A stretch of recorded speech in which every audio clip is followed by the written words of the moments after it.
আসসালামু আলাইকুম। একটা খবর দেখছি যে ছাত্রদলের সাধারণ সম্পাদক অভিযোগ করছেন যে শিবিরের গুপ্ত কর্মীরা ছাত্রদলের বিপক্ষে মব সৃষ্টি করছে।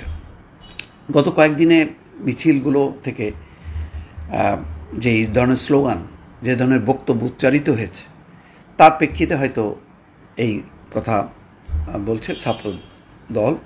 এবং এটা সত্য, এনসিপির থেকে শুরু করে ইসলামী আন্দোলন, পুরো বিষয়টা বিএনপির কাঁধে চাপানো এবং একটা রাজনৈতিক ফায়দা তোলা, এবং এর লক্ষ্য কিন্তু রাজনৈতিক। ঘটনাটা কিন্তু রাজনৈতিক না। রাজনৈতিক না এই কারণে এখানে দেখা যাচ্ছে যারা জড়িত, যে নিহত হয়েছে, যে সাগর সোহাগ, সে নিজেও ওই বিএনপি রাজনীতির সাথে যুক্ত, তার ভাই যুক্ত, এবং যারা এই ঘটনা ঘটিয়েছে তারাও একই দলের। একটা দলের আভ্যন্তরীণ দ্বন্দ্ব, সংঘাত, ব্যবসা বাণিজ্য, চাঁদা ভাগাভাগি নিয়ে। কিন্তু মৃত্যুটা নিঃসন্দেহে, এই ধরনের মৃত্যুটা আইনশৃঙ্খলা পরিস্থিতির যে অবনতি ঘটেছে তার প্রমাণ। তাহলে সম্মিলিতভাবে আইনশৃঙ্খলাটা আরও মজবুত করা এবং চাঁদাবাজি, দখলবাজি, এইগুলো যাতে এলাকায় এলাকায় না হয়, তার জন্য একটা সম্মিলিত প্রয়াস, উদ্যোগ দরকার ছিল। কিন্তু পুরো বিষয়টা বিএনপি এবং তার সংগঠনগুলোর উপর টার্গেট করে, তাদের নেতাদেরকে টার্গেট করে যে এই ধরনের স্লোগান হয়েছে, সেটা তো মানে শুধু আইন শৃঙ্খলা রক্ষা পক্ষে তো এটা নয়ই, বরং যতটুকু রাজনৈতিক ঐক্য ছিল ফ্যাসিবাদ বিরোধী আন্দোলনে, সেই ঐক্যটাকে নষ্ট হয়েছে।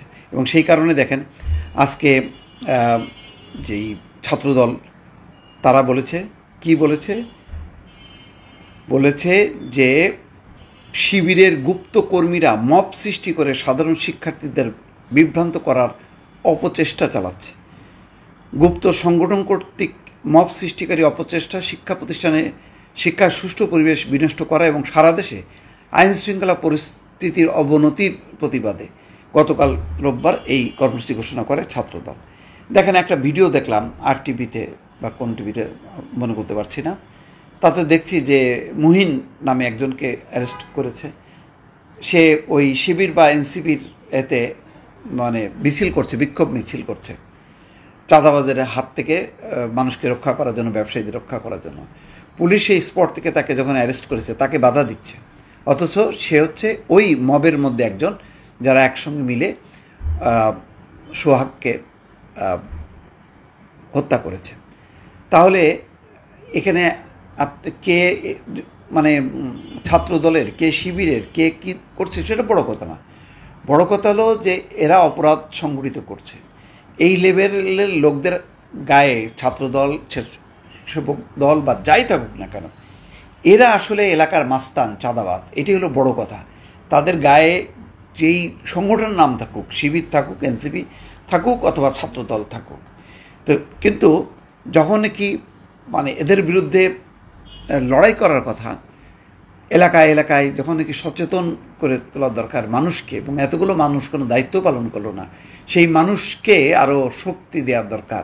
সেখানে কি হচ্ছে, পুরো মানে টার্গেট বিএনপি নেতাদেরকে টার্গেট করে এই আন্দোলনটা হলো, যার কারণে আজকে ছাত্রদলও পাল্টা মাঠে নামলো এবং শিবিরকে দোষারোপ করছে। ফলে এইটা এক ধরনের রাজনৈতিক অনৈক্য এবং হানাহানি, কোন্দল, দ্বন্দ্ব, সংঘাত, সেটাকে বাড়াচ্ছে। কিন্তু সাধারণ মানুষের কোনো লাভ হচ্ছে না। সাধারণ মানুষের জন্য দরকার ছিল এই চাঁদাবাজি, রাহাজানির হাত থেকে রক্ষা করা। সেই কাজটা রাজনৈতিক দলগুলো করছে না। দর্শক, ভালো থাকবেন। আল্লাহ হাফেজ।